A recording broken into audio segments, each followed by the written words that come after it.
Hello, and thank you for coming back to my channel and watching some of my videos. This is me, Makalesi, or this is Makalesi, and I'm going to go ahead and start introducing to you guys to some sacred geometry. If you have been watching a couple of my videos, you have been accessing some sacred geometry without even noticing it, with certain symbolisms, which I will show you. So when people think of sacred geometry, they always think of things like Metatron's cube, or sometimes they actually think of things like the flower of life. Also, in conjunction with that, I've been introducing to you guys things of the tree of life. So what happens is when you're looking, if you watch my previous video when I was talking about the cube of space, I talked about how the cube of space is associated with the Book of Formations and also with Kabbalah, where it's talking about the universe being created with the word from Binah, the Holy Spirit. And what happens is in that creation, it created a cube, which has 6 surfaces, 12 edges, and then there's different points basically assigned to the Hebrew alphabet. And those Hebrew alphabets are also in association with the passive initiation to accessing the different parts of the Sephiroth of the Tree of Life. And understanding that, you must understand sometimes if you want to go to a different Sephiroth, you still have to go to a different path or repeat a path just to go to a different Sephiroth. Well, the reason why I'm bringing those videos up is because I've been kind of showing you guys sacred geometry without you even realizing it. And so in this video, I want to go more in depth into explaining it, basically on a very basic level, because it can get very detailed and thought-provoking. And I don't want to lose you guys, so I think more artistically. So I like to implement a lot of visual aids so you guys can kind of see where I'm going and follow along. So real quick, here is the Metatron's cube, and I talked about it in this cube. If you look at it very carefully, you can see it's a tesseract. And basically a tesseract has a cube within a cube, which sometimes people can consider it as hyperspace. Now that's really interesting because when you think of the comic books, you know, they have a cosmic cube, which is basically called a tesseract.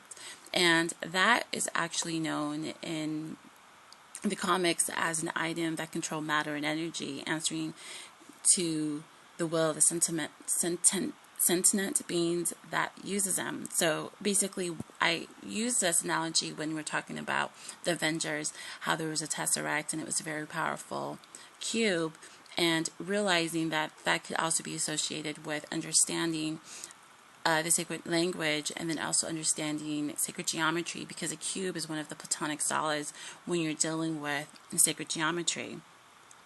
So, you know, just real quick, I'm not going to get into it, but when you're dealing with the tarot cards, you have different paths or different associations of the cube of space decided to either a surface, an interior part of the cube, or you can talk about the external part of the cube.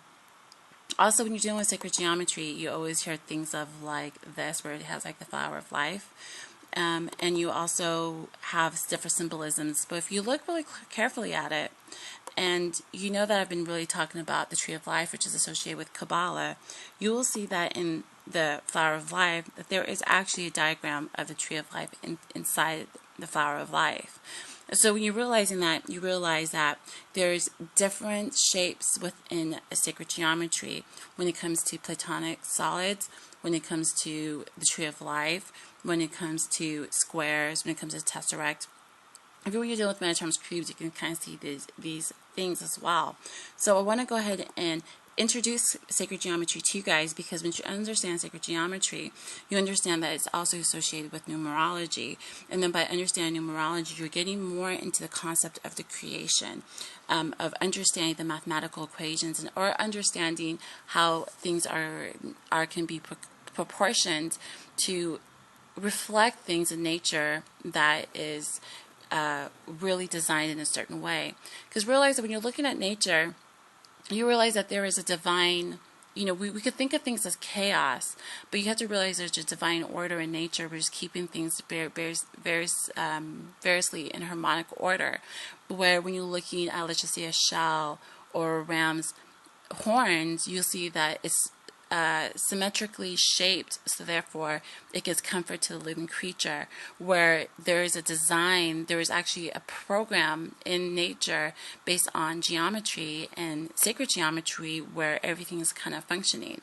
So realizing that if we could pay attention to, let's just say, nature and look at the geometry that nature is giving us and analyze those nature, we can understand ourselves. We can understand kind of like sacred geometry, which can be associated with the mind of God, and we can understand how this whole creation has been worked. The thought forms of God, which could be associated with sacred geometry. We can even look at sacred geometry and kind of start tapping into that energy, because those frequencies or that dimensions of the shapes is actually giving us access to the mind of God in the way that they think. And then therefore we can either harmonize ourselves, or we can start to build buildings, or we can start building things that's in harmony with nature, so therefore it's harmonically balanced. So when you understand that, you're understanding that we have to start from the basic fundamental of the cosmic egg, or what sometimes people can associate with the circle. Because realizing that you're dealing with the circle, it's associated with all points of energy. It's a full spectrums of all vibrations. It's like the axis of all. It's basically the cosmic egg is more associated with the circle. And that's basically everything encompassed in a circle. And that in a circle means nothing, because there's really nothing there, but then it means all. But so when you're dealing with, let's just say, the tarot cards, what comes with in association with that is the Fool, and which is the 0 card. And what happens is when you're dealing with the 0, it's kind of like the beginning. Sometimes they call it the cosmic egg. Sometimes it's nothing. It's everything. It's the all. It's just the canvas of creation, where nothing has been created. It's just the potentiality of manifestation.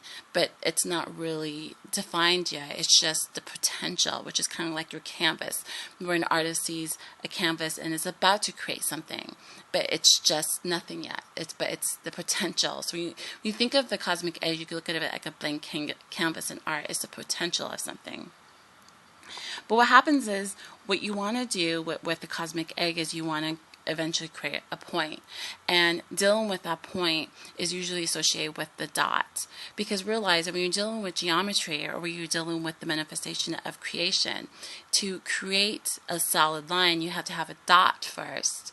Your pen has to hit that 0 or that creation, and then from a point it goes into another point, which then becomes a line, and then that line can create other lines. So really what's happening with geometry is you're creating circles and you're in straight lines, and everything has to begin with a point.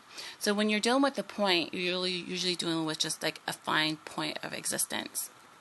Now, like I said, creation in my introduction, that when you're dealing with sacred geometry, you're creating with something that was manifested in the whole universe. So as above, so below, as below, so below. If you understand sacred geometry, you can kind of understand how things will happen on a grander scale, because there are micro and macro, which is a higher frequency or formation of a microcosm. So that's why when you're dealing with ancient mysticism, or you're dealing with the ancients and how they were able to understand the stars, it's not particularly because a UFO came or an alien came and gave them the secrets. It's more though they were able to understand nature. They were able to understand sacred geometry. They were able to understand numerology. And by understanding nature and decoding the secrets that she had concealed within herself through numerology and sacred geometry, they were able to decode the planets and the alignment of the planets, because as above, so below. So when dealing with Big Bang, you must realize that we're dealing with the explosion of a 0 point of everything. So I like this picture here because it shows the Big Bang, but it starts with a 0 point. And the starting point is this fine point where everything just explodes into creation. So I like this picture because in the middle where it's bright white, you can see that that's kind of like the point where everything created. So those who are not familiar with the Big Bang is talking about where everything that you can think of, space, time, manifestations, material world, everything came from a singular point. And that singular point just boomed into existence, and then that's the starting point of existence, of the universe as a cosmos, as life as we know it.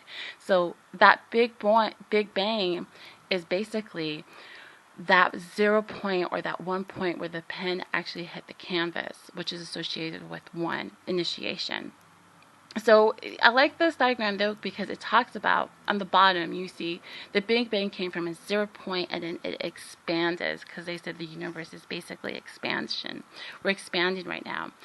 So if it's expanding and we were to go in reverse, let's just say like here we have a, where that's point where it looks like a paper, that's basically where we're at now. And we're watching everything kind of expand away from us. So the stars, the galaxies, everything is expanding.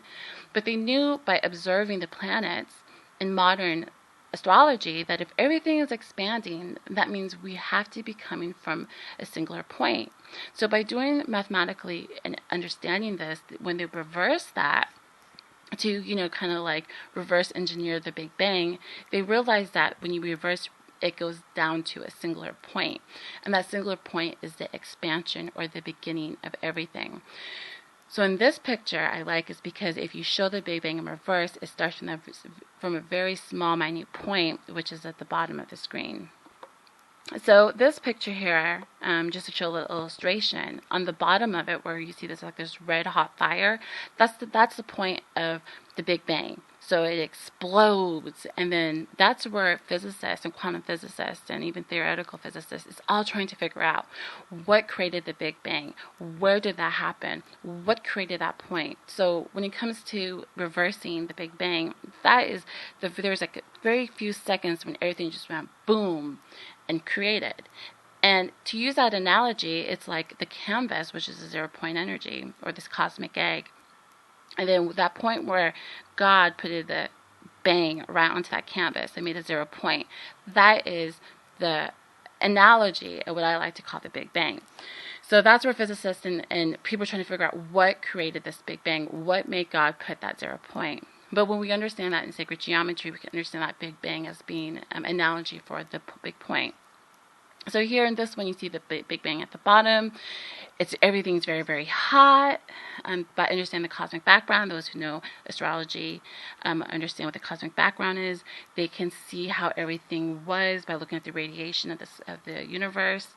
It started to expand, and if you look on the top, it says the present now. We kind of are out of that really hot point where everything was just super hot. We're kind of just like sitting where we kind of look at the universe. But then we can't talk about the Big Bang without understanding dark energy. So real quick, when you understand dark energy, you must understand that everything is expanding. And if atom is only about 4% of the world, which is basically the physical stuff that we feel.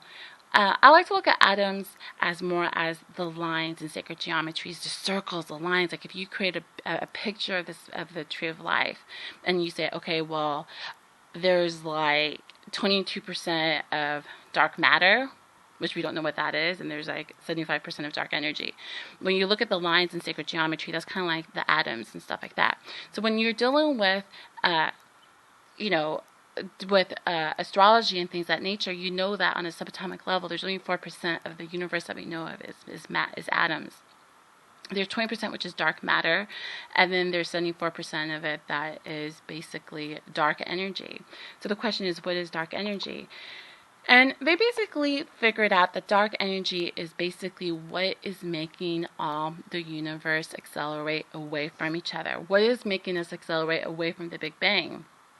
Because just to get into some little bit of scientific jargon, what happens is if you were to go in the Big Bang, they thought, well, what happens if you go from Big Bang from 0-point energy, which is 1, it would actually just go in inertia at a constant slow rate. But as studying the rate of the expansion, they realized that it's actually expanding faster. So if it's expanding faster, what is making the universe expand faster? That means what is making the galaxies and everything go further away from each other as opposed to being at constant speed? And they realized that the acceleration of the dark energy was actually dark energy. But the reason why I bring in dark energy was not because I wanted to throw you guys off, but because to show you guys that when it comes to that 0-point energy, it expands. So currently we're at the point of the Big Bang, which is the point of sacred geometry where we put the pen on the paper. We're currently at the stage where it expands. But very soon we're going to expand, where there's 3 probabilities that could happen. The first thing is it's a big crunch, where basically what happens is the dark energy reverses itself and we go back to 0-point energy. So you see what happens is you're going back to the cosmic egg where everything is just what it is. So what happens is everything can go in reverse and we can go back to 0 point, or we can have an indefinite expansion, and if we indefinite expansion, we keep accelerating further away from each other until there's nothing around us. And then what happens is when we look at the universe and the skies, as opposed to seeing different star systems around us, we just see blackness and darkness. And then that means we're back to 0 point energy again, where there's nothing around us, right? And then what they said is they have it the big rip, where basically dark energy destabilizes, and what happens? We're back at nothing. So you see what happens is when you're understanding the Big Bang is like the first point of initiation where everything begins, it expands, and then what happens is it either reverses back to 0 point energy, or we keep expanding until we're just separated from everything, and then we're back down to 0 point energy where there's nothing there again. Or we basically it just has a big rip where it just destabilizes, and then we're back to 0 point energy. So understanding initiation, dark energy, you understand that there is everything and nothing at the same time, which is really interesting. Now I talk about cubes, but I like this picture because it shows the cubes of dark energy. At first there's a lot of mass, hot, and then it starts to separate, and very soon it just starts to disappear, kind of like smoke. If you think of smoke, if you were to blow out a smoke, or you look at incense, it's very confined, and it's very you can see the smoke, but then as it starts to dissipate, it starts to disintegrate. So that's how you understand the Big Bang. So now that we understand that zero is that potential of everything and nothing, we have a point. You can also see that point being associated with the symbolism of the sun. So when you're dealing with the sun, you'll see that it looks like this. There is a circle with a point in the middle, and that is associated with the sun. And that could also be associated with the empty canvas, 0 point energy, initiation, the beginning. So when you're dealing with the sun, you see it looks like this. It has a circle and it has a point in the middle. And the sun, kind of like if you think about the Big Bang, is very, very hot. It has a lot of energy. It's very vibrant. It's very colorful. It has a lot of energy. It gives life to everything. It gives life to especially planet Earth. And when you look at it in the solar system perception, you can see the sun is in the middle, which is yellow, and then you have circles around it, which is kind of, if you just look at the orbits, particularly if you look at Saturn, you'll see that there's a big circle around it, and there's a 0 point energy in the middle, which is associated with the sun. Once again, now you're talking about the circle, which is everything and nothing, and then you also have a point, which could be the initiation of something. Now, when you're dealing with that, you can understand with Keter, you're dealing with that initial in the tree of life, which is the top of the tree of life. That's the initial manifestation of the point, but which I'll show you later. But when you're dealing with the Ein Sof or the Ein Sof Ein, you're dealing with the different manifestation of limitless light, which is Ein Sof or.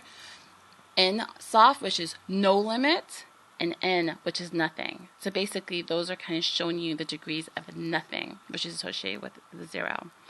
But to keep it going on further, because I have a lot of stuff to show you guys, you'll see then that when you're dealing with the 0 point energy or initiation, it's usually associated with a circle with a point. Circle composing everything and nothing, and point is initiation of something. But this symbolism is associated with the sun. It could also be associated with the first point of the Kabbalah tree of life as Keter, but it could also be associated with the Bindu. So when you see, if those who are not familiar with it, it's in metaphysics, it consists of a point in which creation begins and may become unity. So once again, this is dealing with, in Sanskrit, the term meaning a point or a dot. They actually call it the feminine ending, where basically it's a mystical dot in Hinduism. And right there is talking about the sacred symbol of the cosmos of unmanifested state. So once again, they're showing you that point. And this is, we talked about the sun, which is a point. We talked about initiation, which is that pen, which is a point in a circle.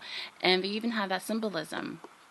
So here, when you're dealing with the mandalas, they always talk about from Bindu to the Ohas. And the Bindu is basically that 0 point energy in the middle. And as you see, it starts to expand, and then it manifests into the sacred geometry of other geometries in spaces. So those who are not familiar with the Ojazes, it's basically the life energy which sustains and is equated with immunity. When you have deficiency of it, you have weakness, fatigue, and ultimately disease. So you'll see what they're talking about is there's a 0 point energy which can be associated with that sacred geometry of a circle and a point, and then it starts going to sacred geometry of manifestation. So when you're dealing with meditation, you can actually meditate on the symbolisms and you can get a lot of insight. Once again, the symbolism is associated with the circle, the 0 point energy, which they particularly call as the dot or the point. And then what happens is it starts to manifest into different frequencies. Now we're dealing with corporations because you can't really get into sacred geometry without having corporations dealing with it. You'll see the target also has a symbolism of a circle and a dot in the middle of it as well. And that's more so talking to your subconscious because our subconscious obviously understands this. Now, if we're going to be creating creation or the world through geometry, and God was creating things with like basically a circle and with a point, you'll understand that when he did this, he would have to obviously use these type of things, a straight edge, a compass, a math compass, with a pen and a point. And with that, you can create a circle, and you can create that point with a compass, and that point would eventually be the first point where you either can create a straight edge or a circle, and then continuously building from that circles, and therefore you can start creating straight lines.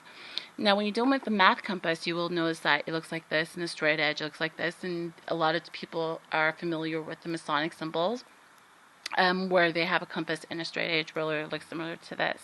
So once again, with those tools of creation, you can have a circle, which you would have that point in, and then you can go and you can create a big circle. Now, that circle would be associated with creating that circle, which is going to create.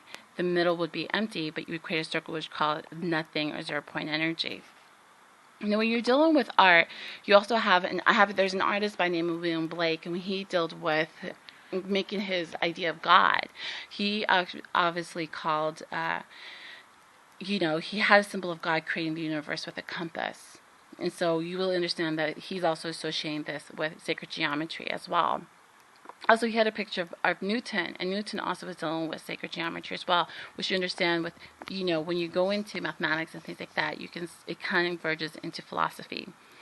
So, understanding that, now we have to get into the concept of duplication and creation. So we know we have a circle, which is nothing and everything at the same time. And then we have a point, which can be initiation of the Big Bang or something that's created. And then you start to have duplication. Now, if you understand science and biology, you understand that cells duplicate. And there's two different types of duplications, which is mitosis and meiosis. And those basically take one cells and duplicate them into two. So here's the different definitions of the two different types.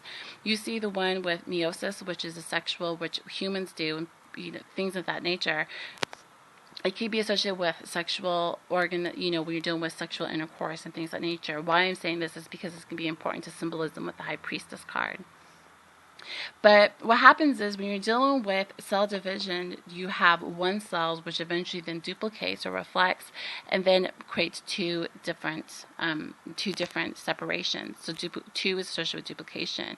0 is nothing and everything, and then 1 is initiation, which is a 0 point. 2 is a process of duplication when you're taking that 0 point and duplicating it. So when you're looking at a cell duplicating, it kind of starts to mutate into 2 duplications like this. I like this picture because it kind of shows the symbolism of a cell with a nucleus in the middle, and then what happens is it's a circle with a 0 point in the middle, which can be associated with sacred geometry. It starts to duplicate, and as it duplicates, it starts to create another cell.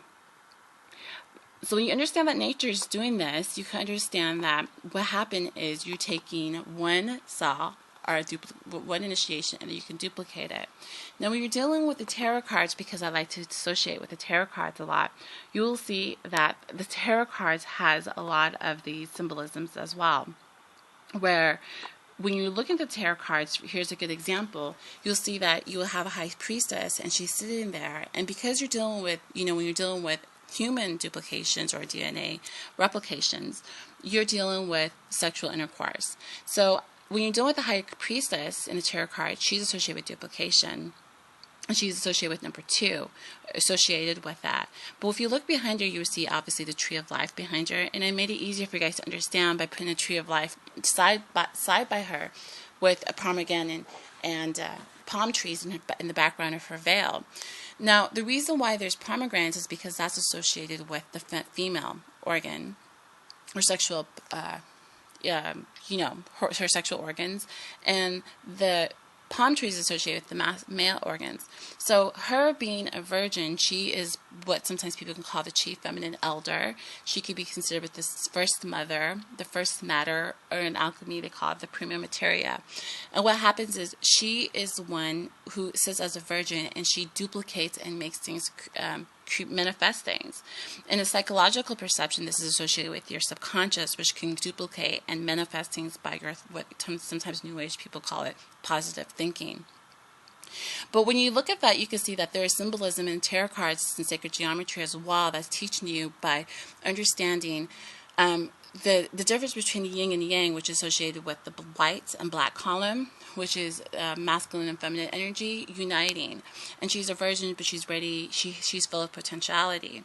Now, when you're dealing with other tarot cards, you will see that when it comes to symbolisms, sometimes they don't have this. Like here's just here's the high priestess. They just have whatever card they want.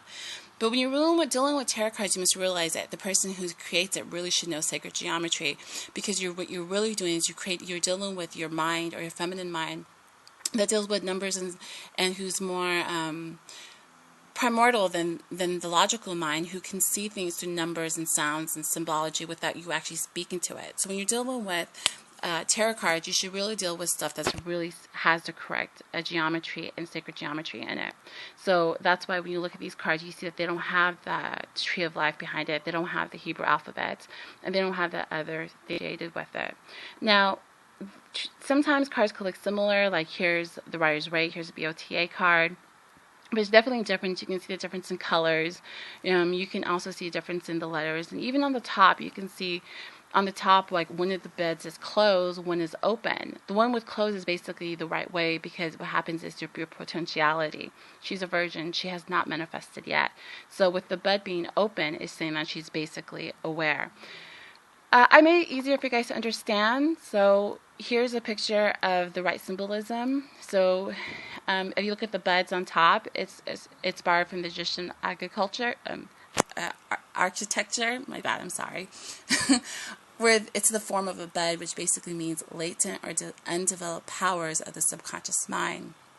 Now, like I said, the trees or the palm trees are associated with the male, the phallic symbol, and the females associate the pomegranate. So when you have those two together in conjunction with the tree of life, and you see them associated with each other, you're talking about sacred geometry in the tree of life, and then the symbolisms of the sexual organs in duplication, which manifests the new cell.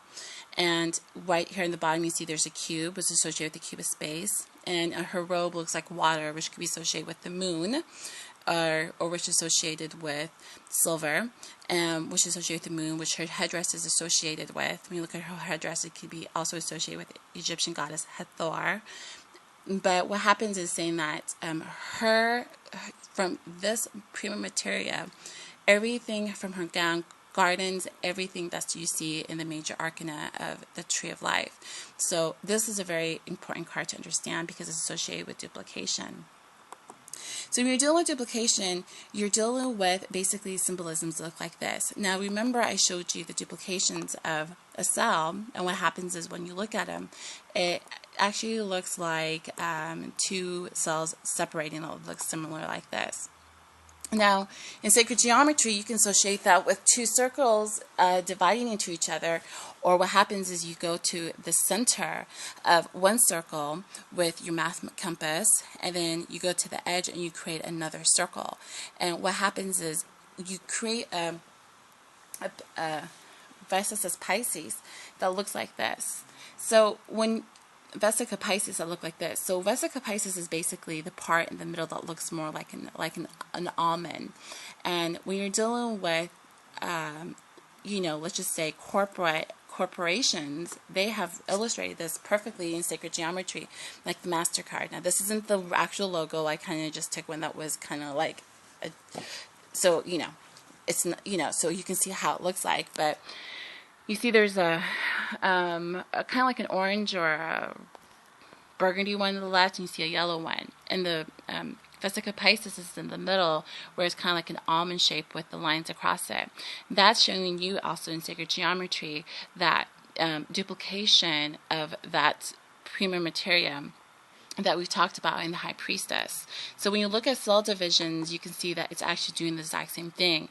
So in an intuitive way, sacred geometry is reminding you that this is a creation, because hypothetically, if you weren't able to understand cell duplication, but understanding sacred geometry, you can start to tap into that access or storage of energy without even realizing it.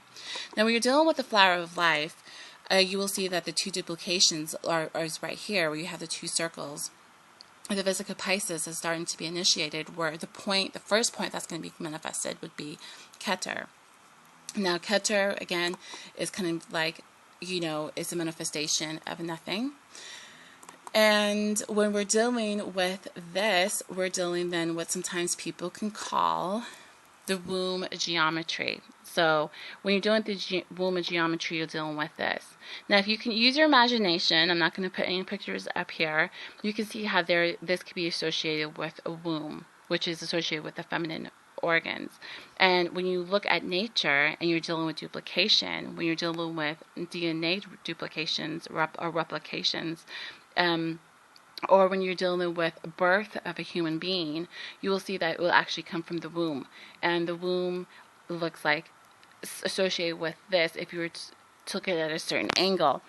And what happens is when you're dealing with Christ, or sometimes you're dealing with Mary Magdalene, or you're dealing with actually his mother, Virgin Mary, you can see her in one of these geometry shapes as well. Here's Christ in it as well, and you will see that around him you will have different association with animals. You have an eagle, you have a Taurus, or you have a bull, a lion, and you have an angel or a human. Now, understanding that, I'm not going to get too much into it because I'm running out of time. I don't want you guys to get bored. You'll see that that is also telling you that the location of him in the sacred geometry with the two duplications of creation. He's also talking about him being where Earth is and dealing with the equinoxes. So here you have the lion, the bull, the man, or the eagle.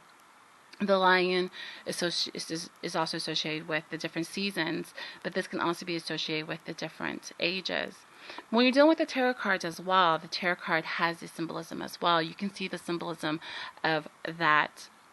The womb of geometry is like what they like to call it, where it's in a reef that looks like the Vesica Piscis, of where two circles conjoin, which is associated with duplication, prima materia.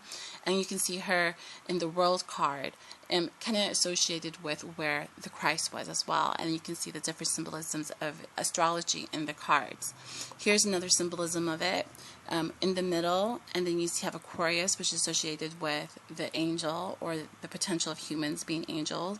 Then you have Taurus, which is the flying bull, the Scorpio, which can be associated with with the eagle, and then you have Leo. So understand this. Once again, you can understand that this is just an introduction, a small introductory into sacred geometry, but you can see that there is symbolisms that's been left in the past for us to decode right now in the future, which when you get to sacred geometry, you can understand and unfold all this wonderful stuff that's being told to us. So that's my quick video. Hope you like it, and I'll see you in my next.